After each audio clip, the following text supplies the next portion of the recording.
संजय की आंखों में आंसू मुझे दिख रहे हैं और ये एक इनका दिल से प्रेम है गौ माता के प्रति। गोलियों से नहीं डरते हम, इनके पत्थरों से नहीं डरते, तो इनकी गाड़ियों से, इनके झूठे मुकदमा दर्ज करने की इनके धमकियों से थोड़ी डरेंगे ना साहब। नमस्कार, मैं हूं आपका दोस्त विनोद शर्मा और फिलहाल भिवानी के नगर परिषद के बाहर खड़े हैं। यहाँ पर एक धरना आपको दिखाई पड़ रहा होगा मेरे पीछे, कर्मिक अनशन है और संघर्षकर्ता गोरक्षा दल भिवानी है। फिलहाल यहाँ पर नेत्रहीन कुछ लोग बैठे हैं जो यहाँ पर हनुमान जी का चालीसा और उसके साथ साथ कुछ भजन यहाँ पर गा रहे हैं और सुंदरकांड भी चल रहा है इन लोगों का। तो फिलहाल यहाँ पे ये जो संस्था है नेत्रहीनों की, ये चल के आई है, इन लोगों से बात करेंगे। ये विशेष तौर पर आज गोरक्षकों को सपोर्ट करने के लिए आए हैं। तो पहले तो आपसे ही बात करूंगा, आज सपोर्ट करने के लिए आए हैं, सारे ही नेत्रहीन हैं? हाँ जी, सभी नेत्रहीन हैं। तो क्या दिखा आपको यहाँ पे, क्या अन्याय हो रहा था इन लोगों के लिए, इन लोगों के साथ? देखिए, मैं लालचंद यादव, संस्थापक एवं संचालक, दृष्टि बाधित दिव्यांग सशक्तिकरण संस्था द्वारा संचालित नेत्रहीन विद्यालय की हमारी टीम पहुंची है और ये विद्यालय भिवानी में 4 साल से चल रहा है। जैसा कि गोरक्षक दल ने यहाँ पर धरना दिया हुआ है, जैसा कि इनकी डिमांड है कि वे नगर परिषद की एक एम्बुलेंस है जो जीवों के लिए दी गई थी, तो वो इस समय खराब अवस्था में पड़ी हुई है। तो जैसा कि अभी गोरक्षक दल के प्रधान भाई संजय परमार जी बता रहे थे कि एम्बुलेंस काफ़ी टाइम से ख़राब पड़ी है, तो प्रशासन कहता है भी ये ठीक नहीं होगी, आप धरना दोगे तो हम आपके खिलाफ पर्चा दर्ज कर देंगे। भाई एक बात बताओ, हिंदुस्तान एक हिंदुत्व है, दूसरी बात यहाँ गौ की पूजा होती है और बीजेपी तो एक धर्म के नाम पे, गौ के नाम पे बहुत आगे अपने आप को दिखाती है। तो ये बात कुछ मेरे गले से नहीं उतर रही कि एम्बुलेंस का मैटर और इतना बड़ा जो कि आज धरना देना पड़ा, बड़े अफसोस की बात है। आप लोग भी समर्थन में आए फिर? हाँ, देखो हमारी संस्था शहर में जगह जगह सुंदरकांड पाठ करती है, अखंड रामायण पाठ अभी हमारे विद्यालय में संपन्न हुआ है और जो भी सज्जन करवाना चाहते हैं हम करते भी हैं और हम इसके समर्थन में हैं। मैं अपना नंबर भी दे रहा हूँ। चलिए, फिलहाल संजय भाई क्या कहेंगे? फिलहाल आप 21 तारीख से इस धरने पर बैठे हैं, रोजाना कोई ना कोई संस्था आपके समर्थन में आती, हौसला बढ़ता है या डर लगता है? क्योंकि धमकी आप कह रहे हैं कि पर्चा दर्ज करवाने की मिली है आपको। देखिए जी, रही डर की बात, डर तो कभी गोरक्षा दल में कोई अगर आएगा ना, गौ सेवा में आएगा, वो डरेगा नहीं। अगर डरेगा तो गोरक्षक नहीं है। डरना तो कभी सीखा ही नहीं है। कभी हम गोलियों से नहीं डरते, हम इनके पत्थरों से नहीं डरते, तो इनकी गाड़ियों से, इनके झूठे मुकदमा दर्ज करने की इनके धमकियों से थोड़ी डरेंगे ना साहब, नहीं डरेंगे, कभी नहीं डरे। अच्छा, संजय परमार है ना, भिवानी में राजनीति वाले इतना धरना नहीं देते। संजय परमार किसी ना किसी के सामने धरना दे के बैठ ही जाता है। ये गौ माता के प्रति प्यार है, गुस्सा है आपका प्रशासन या दूसरे लोगों के प्रति, ये क्या होता है? कभी डॉक्टरों से भिड़त, आज एडीसी से आप आईएएस अधिकारी से भिड़े बैठे हैं, भिवानी में यहाँ बैठे हैं। देखिए जी, मेरी हमेशा लड़ाई है ना इन बेजुबान जीवों के लिए होती है। देखिए, सभी जीवों के मेरी है ना मन में श्रद्धा है। गाय को मैं पूछता हूँ, इनके खिलाफ जब भी कहीं भी कोई भी मेरे को लगेगा भाई यहाँ अन्याय हो रहा है, मैं लड़ूंगा और अंतिम सांस तक लड़ूंगा। तो कहीं बात कर रहे, देखिए भाई, ये संजय की आंखों में आंसू मुझे दिख रहे हैं और ये एक इनका दिल से प्रेम है गौ माता के प्रति। जब गोलियां बरसती हैं तब भी कभी नहीं डर लगता, परिवार कभी नहीं रोकता इस चीज के लिए कि आज तो मत जाओ, रात हो रखी है, परिवार की भी सोच लो ना। परिवार पूरा सपोर्ट करता है। मेरी माँ ने मेरे को छूट दे रखी है और मेरी घरवाली भी कभी मेरा कभी विरोध नहीं करती। उन्होंने पता है अगर मेरी मौत लिखी है ना उनके हाथ से, तो मेरी मौत आएगी और मेरी मौत उनके हाथ से लिखी नहीं तो मैं क्यों डरूंगा।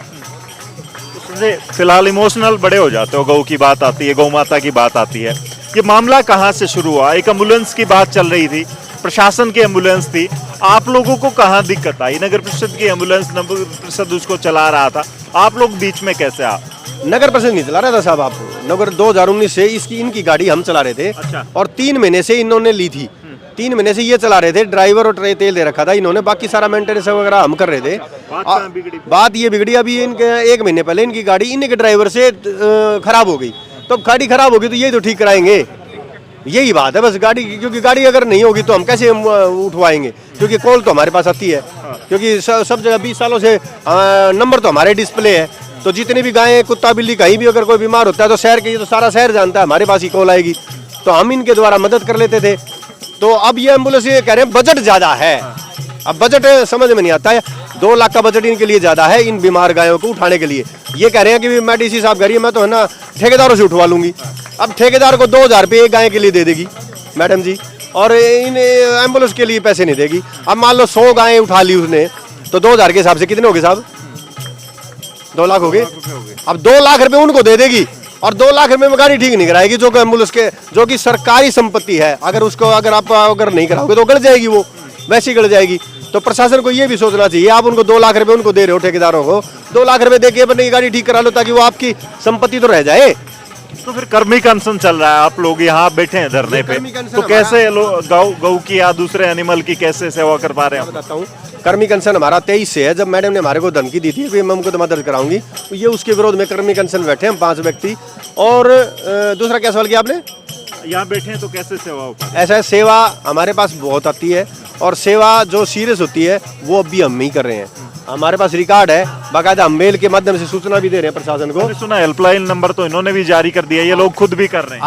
आप स्वयं उस पर फोन कीजिए और कहिए एक सांड के बीमार है, मैं आपको बता दूंगा यहाँ पे सांड बीमार है या कुत्ता बीमार है, और फिर आपको खुद पता लग जाएगा हकीकत क्या है। 5% भी नहीं कर पा रहे ये, और जो ज्यादा, क्योंकि लोग हमारे पास फोन करते हैं, आखिरी में फिर उठका हमको जाना पड़ता है। मैं एम्बुलेंस लेके आ रहा हूँ मांगी हुई, मैं इससे हमारे लड़के सेवा कर रहे हैं। हमारे पास लड़कों की भरमार है, तो हमारे पास तो इनके पास तो कर्मचारी 4 है।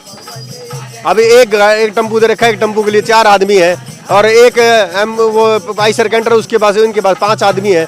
अब केस आएंगे दिन में 20, आप कैसे अटेंड कर लोगे? नहीं कर सकते। अच्छा, क्या कहेंगे? नगर परिषद प्रधान हैं, उनके प्रतिनिधि यहाँ पे आए हैं आपको सपोर्ट करने के लिए, बहुत सारे पार्षद, बहुत सारे लोग आ रहे हैं। दूसरी तरफ इन भाई साहब ने कहा ये वैसे नेत्रहीन है, लेकिन इनके दिमाग में एक बात है कि बीजेपी हिंदुओं की, गौ की, इनकी पार्टी मानी जाती है। ये लोग सपोर्ट करते हैं, फिर सोल्यूशन नहीं हो पाता। ना जी ना, जमीनी हकीकत अलग होती है, और वो कहना ब्याह के सारे गीत सच्चे ना होते। तो कोई भी सरकार हो, मेरे को गाय के विषय में मेरे को है ना 0 लगती है। मैं तो परेशान हो गया हूँ, और बाकी प्रशासन सारा आता है हमारे पास, और सारे तकरीबन 18-20 हमारे पास पार्षद आ चुके हैं, हमारे समर्थन में समर्थन पत्र भी दे चुके हैं। रही भवानी की बात, भवानी प्रताप असल में क्या है, उनके पास पावर नहीं है जी भाई वो उसको ठीक करा सके, क्योंकि पावर सिर्फ एडीसी के पास है, वो अपनी मनमानी पे उतरी हुई है। तो फिलहाल यहाँ पे गोरक्षक एक जिद पर अड़े हैं, कहीं ना कहीं स्वाभिमान की बात है या गोरक्षकों की ईगो हर्ट हुई है, आपको लगता है? और दूसरी तरफ है स्वाभिमान की बात है प्रशासन की, वो लोग भी कहीं ना कहीं अपनी ईगो पे ले गए हैं इस बात को। नहीं तो एम्बुलेंस जो काफ़ी वर्ष से चल रही थी, आज ये हालात हो गए हैं कि उसी एम्बुलेंस को लेकर इतना बड़ा बखेड़ा खड़ा हो चुका है और बड़ा धरना यहाँ पर चल रहा है। आप लोग क्या कुछ कहेंगे? इस वीडियो को शेयर करें, कमेंट में लिखें। इन गोरक्षकों की मेहनत, इनकी इस परेशानी भरी जिंदगी के बीच में बहुत सारे धरने क्यों आते हैं? क्या ये लोग सही हैं या प्रशासन अपनी जगह सही है? फिलहाल कमेंट में लिखें। तब तक के लिए धन्यवाद। राम राम, जय हिंद।